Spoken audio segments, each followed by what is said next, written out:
So awesome, Terrain is not the only thing Print Minis do. They've got some really cool Space Marine proxies and some brand new Tyranid proxies. I'm gonna go ahead, fire this printer up, and we're gonna print those as well because they're super sweet and they're gonna look awesome. The Phrozen Mighty Sonic 4K is a pretty sweet machine. It's got a 2.8-inch touchscreen panel, a 9.3-inch 4K mono LCD screen. Its maximum print speed is 80 millimeters per hour, and the print volume is 20 by 12.5 by 22 centimeters. This is an absolute beast of a printer. So these prints came out really, really good. The pre-supports were awesome.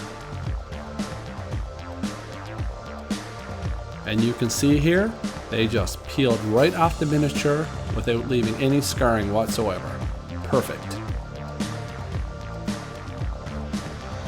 These little guys had all sorts of different weapon options. You can see a few of them here.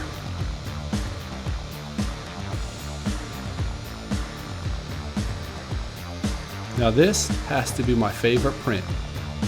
This Alpha Winged Warrior guy here, just simply stunning. The detail on this thing was amazing. Guys, if you're enjoying that video, smash the like button. The algorithm loves it. You guys know that. And then finally, the Space Marines were a bunch of multi-part kits. Again, perfect prints.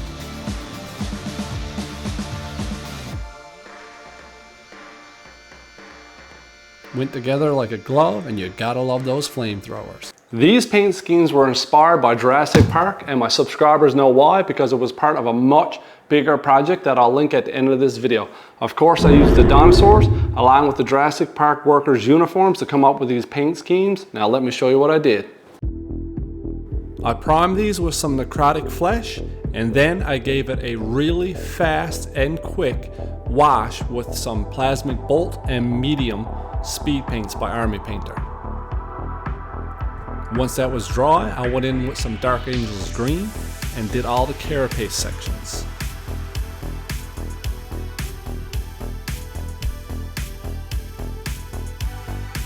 When you apply this stuff, it's nice to start with a big pool and then move it around and do it as quickly as possible.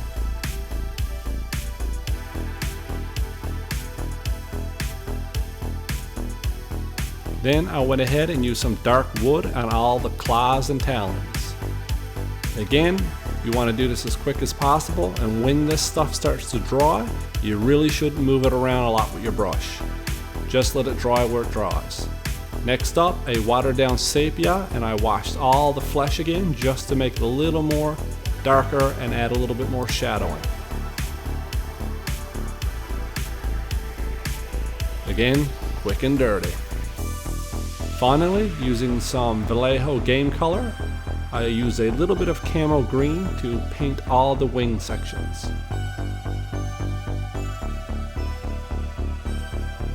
And then with my airbrush, I just shot in some highs and lows of that same color.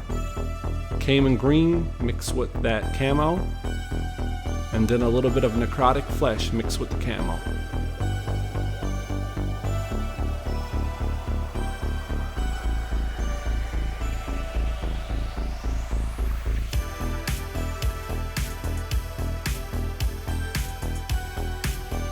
Finally, I sealed the entire thing with a little bit of satin varnish because I specifically like to protect the speed paints. At the end of the day, this thing turned out really nice, and I painted the gaunts the same way as well. So these things are definitely perfect proxies for some Tyranid miniatures.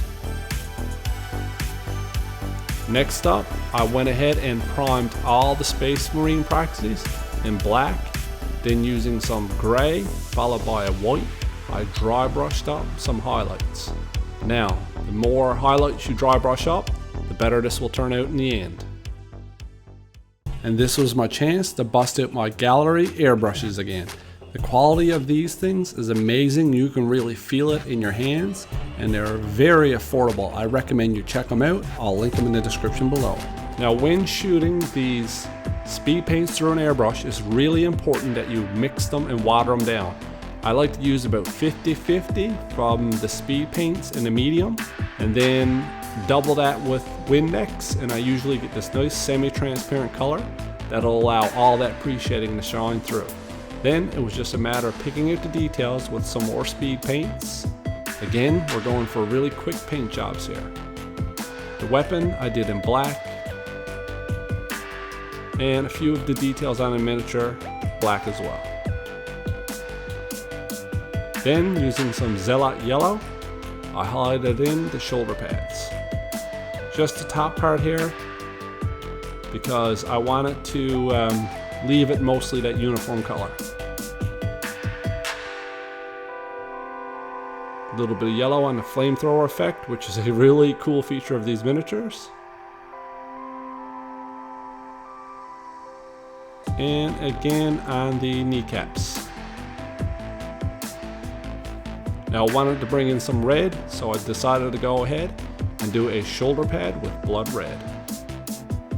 Then it looked so cool, I did the second one too.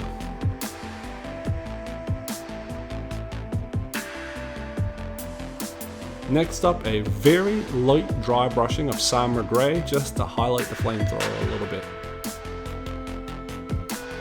Skeleton bone for the face mask and the helmet.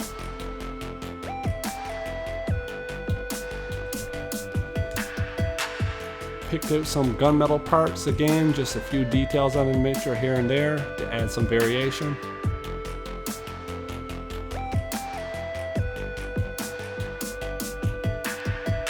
I always like to use gold on the flamethrower here. Then it was time to wash down some of those colors that I just applied.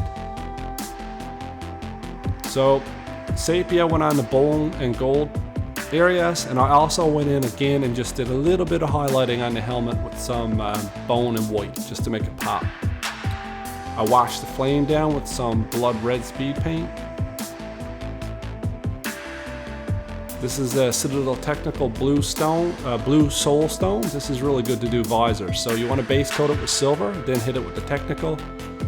I dry brushed in some oranges and yellows and whites just to try to make that flame pop as well. I just played around with it until I found something that was kind of cool and I was happy with. And just like that, this whole Jurassic Park inspired theme actually turned out really nice. I'm really happy with it, and I think these proxies again are perfect Space Marine proxies. Of course, like always, the Phrozen printer done a fantastic job. I'll link that printer below in the description. Also, this is the diorama that these miniatures went in. Check that out, and make sure you check out Print Minis. They've got so much cool stuff. I've got them linked below. Here's some awesome videos on my channel. Stick around, I'll see you on the next one.